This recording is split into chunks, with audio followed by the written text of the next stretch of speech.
ሰላም ወገኖች፣ ሰላም ለእናንተ ይሁን። እንዴት ናችሁ? እግዚአብሔር መልካም ነው። የሚሆነውን ነገር በሀገራችን ላይ ባንወደውም ብንጠላውም በመጨረሻው ዘመን የተባለው ነገር ቢደርስም ስለ ወንድሞቻችን ግን ዝም ማለት አንችልም። ስለ ሰው ለመራራት ሰው መሆን እንጂ ኦርቶዶክስ መሆን የለበትም። ሰው ጴንጤ መሆን የለበትም። ማንኛውም ሃይማኖት መሆን የለበትም። ሰው መሆን ነው ያለበት። እንደ እግዚአብሔር ሰው ደግሞ ሰው ስላሴዎችን የምናመልክ ሰዎች ወንድማማቾች ነን። ይሄ የኔ እይታ ነው፣ እንደ እግዚአብሔር ቃል ማለት ነው። እና የሚሆነውን ነገር ዝም ብለን ልናየው የምንችለው አይደለም። ምናልባት እኛን እርስ በራሳችን ለማናከስና የባሰ ነገሮችን በምድሪቷ ላይ ለማባባስ የሚደረጉት ነገሮች ቸል ብለን ካየነው እኛም ከዛ ተባባሪነት አንጎልም። ስለዚህ ወገኖች አንድ ነገር እናስተውል፣ በጥበብና በፍቅር እንገለጥ። ንግግራችሁ በጨው እንደተቀመመ ይሁን ይላል የእግዚአብሔር ቃል። የትኛው ንግግራችን? ማንኛውም ንግግራችን መንፈሳዊ ሰዎች ነን ብለን እንደፈለገን እየተናገርን እንደፈለገን ወንድሞቻችንን እያቆሰልን የሌላው ሞት ደግሞ የኛ ድል ከመሰለን በጣም ተሳስተናል። አይ ነው አንዳንድ ነገሮች ስናየው ያተረጓጎም ችግር ነው፣ የእይታ ችግር ነው። ሰዎች ዴሊብሬትሊ የአንዱን ሞት በመፈለግ ተናግረዋል ለማለት ለኔ በጣም ይከብደኛል። ስፔሻሊ ክርስቶስን እናውቃለን ብለው ሰዎች እግዚአብሔርን እናምናለን ብለው ይህንን ነገር የሚያደርጉ ከሆነ ጤናሞች አይደሉም። ደግሞም ከነሱ መጽሐፍ ቅዱስና የኛ መጽሐፍ ቅዱስ ይለያያል ማለት ነው።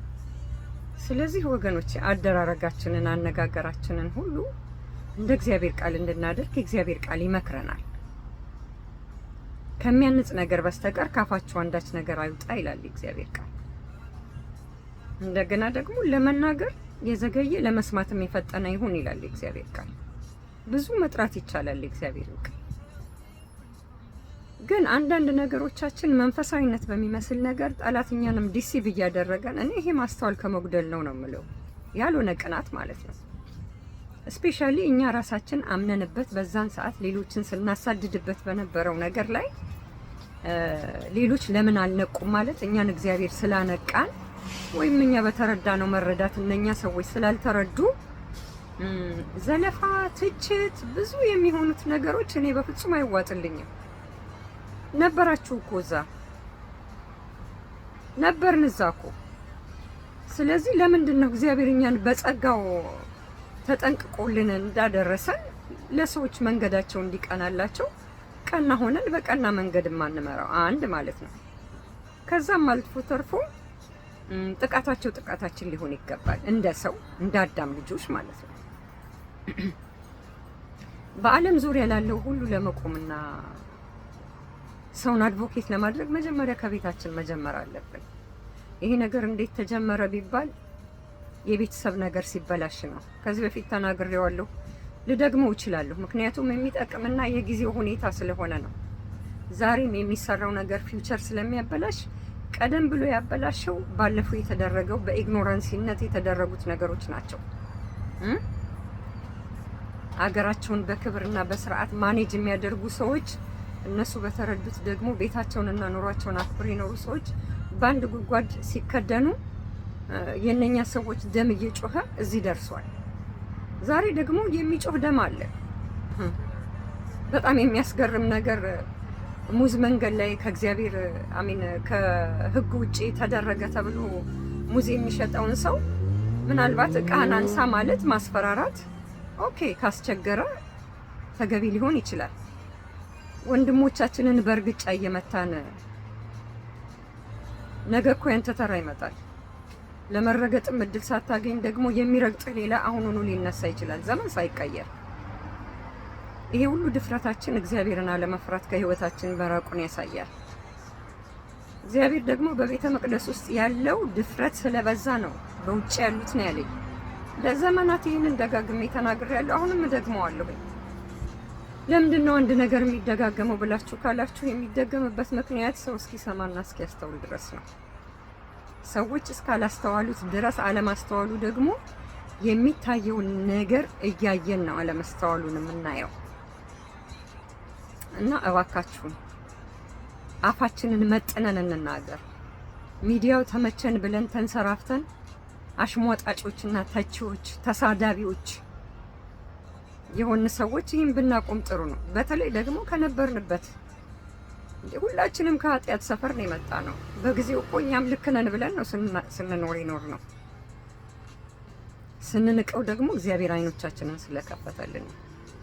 ታዲያ ለምንድን ነው እግዚአብሔር እኛ እንደታገሰን መታገስ ያቃተን? ለምንድን ነው መንጋው እንዲበላሽ የሚያደርገው? መሪ፣ የቤተ ክርስቲያን ሰዎች በቃ እግዚአብሔርን እናገለግላለን እያልን ስሙን እየጠራን እኛ በደለኞች ሆነን ከተገኘን እንዴት አድርጎ ነው በእግዚአብሔር ቤት ውስጥ ያልተፈራ እግዚአብሔር በሌላው አደባባይ የሚፈራው? ምክንያቱም ማገዳደላችንና ክፋታችን የተለየ ይሁን እንጂ ያው እየተፈጸመ ስለሆነ ማለት ነው። እና ምን አለበት ብንመለስ? ይሄን ልላችሁ ነው ዛሬ ብቅ ያልኩት ወደ እናንተ። እና እኔ ስለ ወንድሞቼ ስለ ኦርቶዶክሶች ይገደኛል። እናንተም አይደለንም በሉ፣ የኛም ሰዎች አይደላችሁ የሚበሏችሁ። እኔ የሚያገባኝ ነገር የለም። ያነበብኩትን ወንጌል ነው እኔ የማውቀው ደግሞ አዳምና ሔዋን እንኳን እናንተ አይደላችሁም፣ ፓጋንሱም ለኔ ወንድሜ ነው። በክርስቶስ ኢየሱስ የሆኑት ወንድሞች ብለው አብሮ ለመራመድ የሚያስፈልገው እንጂ ለመራራት ጴንጤነት አያስፈልግም። ለመራራት ኦርቶዶክስነት አያስፈልግም። ሰው መሆን ብቻ ነው። እና ይሄንን ልላችሁ ነው የመጣሁት። ብናስተካክል ጥሩ ነው። ለጥፋት ምክንያት ከምንሆን እግዚአብሔር አምላክ ይሄንን ሚዲያ የሰጠንን ለርኩሰት ለክፋት ከምንጠቀምበት በየጓዳችን ራሳችንን አርመን ብንወጣ ደስ ይላል። ሰው ደግሞ በውስጡ የሞላውን ይናገራል። ፍሬያማ ሰዎች በመንፈስ ፍሬ ነው የሚገለጡት። አክሽንም ሆነ ወርድም ቃልም ሆነ ስራ በዛ ነው የሚገለጡት። እንግዲህ በምን እንደምንገለጥ ራሳችንን ቼክ እናድርግ። በጣም ነው የምወዳችሁ። ይሄ እኔም እየሰማሁት ነው የምናገረው። በጣም ነው የምወዳችሁ። ተባረኩልኝ። ለሀገራችን ፈውስ እኛ ነን ዋናው ምክንያት። እሺ